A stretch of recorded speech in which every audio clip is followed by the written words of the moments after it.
had ended up being kicked out by the husband, become a prostitute, got syphilis, had a horrible death.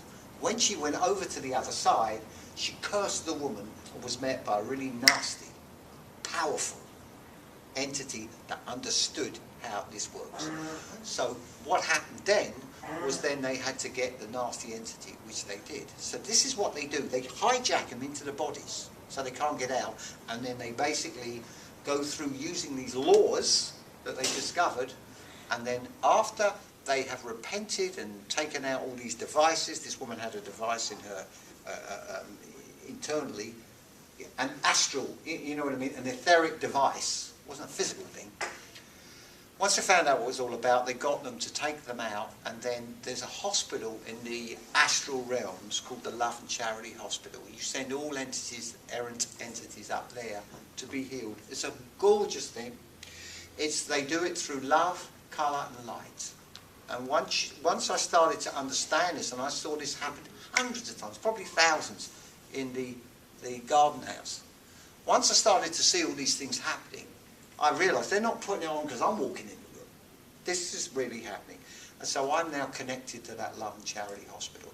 So what they do is they say you never ever do this alone.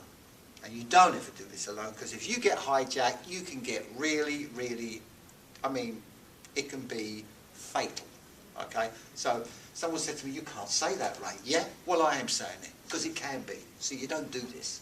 So the thing is that I had this friend of mine, and what she was going to do, we were going to actually get this entity, because we knew there was an entity around that was obsessing this lady that was basically I was giving the healing to. So I said to my friend, okay, you ready to incorporate? She went, yeah, I got it. I go, 1, 2, 3, 4, 5, 6, 7. And I looked at her, and she's still the same. She's going, look at that. And there was this entity had flushed out, and it was trapped in this pyramid, energetic pyramid, and it couldn't get out.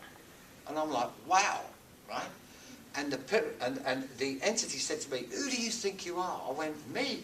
I don't think I'm anyone. Have a word with him. And I pointed to Jesus. Once the entity looked into the eyes of Jesus, it went, okay, I give up. It then became really malleable.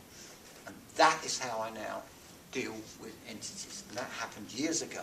So what I do is I'll get the person's there, get to their astral body, I'll flush out the entities that are trapped in these pyramids, and I'll just command them. This isn't a request. I'll command them to look into the eyes of Jesus. And they do. Once they look in the eyes of Jesus, it's game over. They cannot resist the love of Jesus. Then I find out what's going on.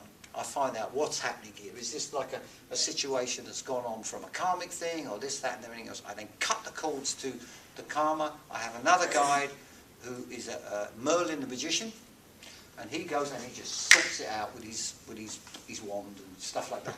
Then all those entities that have come from that past incarnation that have caused problems, I then, once everything's flushed out, I then send them up to the Love and Charity Hospital, because these angels or workers come down and escort them up. Once that's been done, I then find out all the other ones that are sort of like present day entities. I then find out what's going on there, and I still, because they have just as much right as everyone else to have treatment and to follow the light. They're just off beat. That's all it is, no more, no less.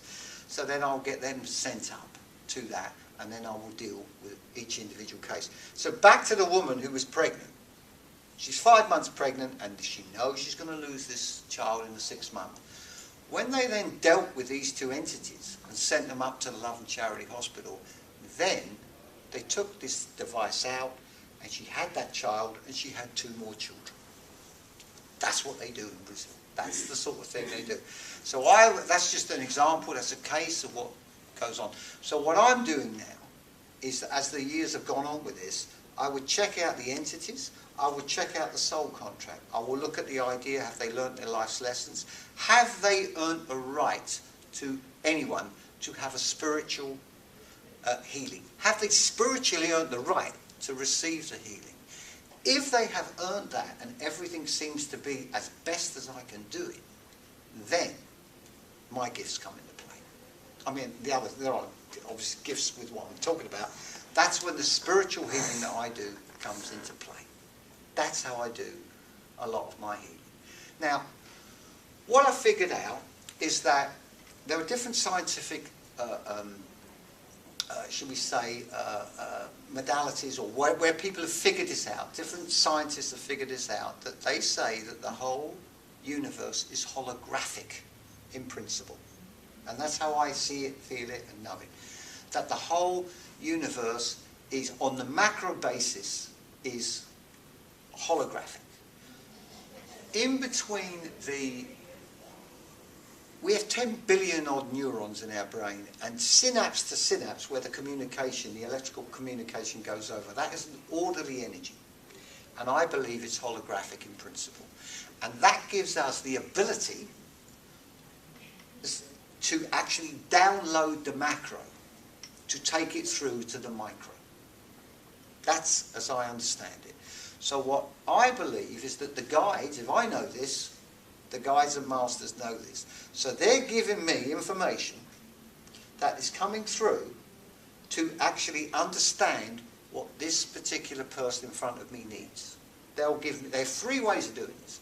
They can do it through senses, sound, or visions. My job is to understand that that psychic language is being given to me, and they're giving me downloads so I can understand what I've got to do. Now they'll do it, well, because it's me, they do it in a real funny way. They will do it like cartoons. You know, if someone's got a really bad ear, like, they'll show this ear throbbing away like that, and I'll go, how's your ear? Wow, that's amazing you picked it up. Not really, it's 20 times bigger than normal. So that's the type of way, because they also know that's the way to get me. You get me with laughter, get me with comedy, you get my full attention, because I like to laugh. So that's the way they will do it. And so when this energy is coming down on the macro, the actual, so it's like an hourglass, it comes through to the heart.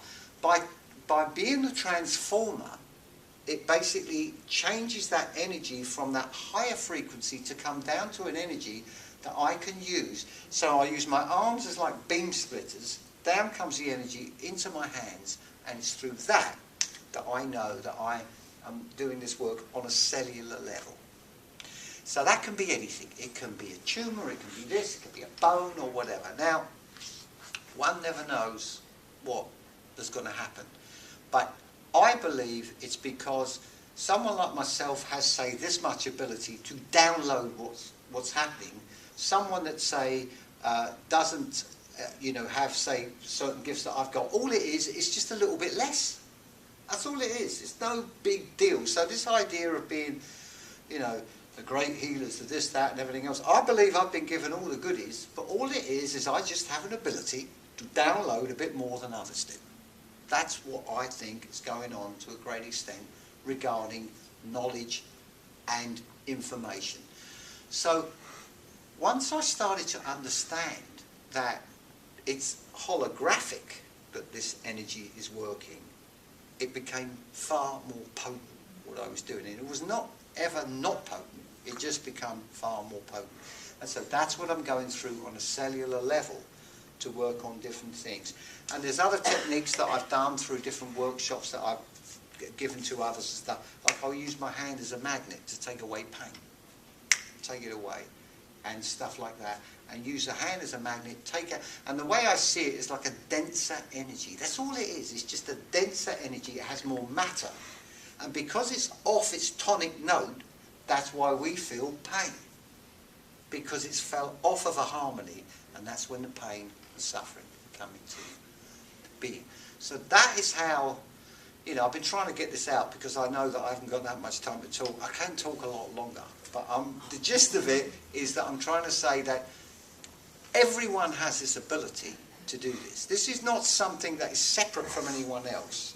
It's just that, it is something that by following a humble path, by following this with true humility, you can evoke natural laws. You can tap into the universal laws that just govern it, and it's all governed by love.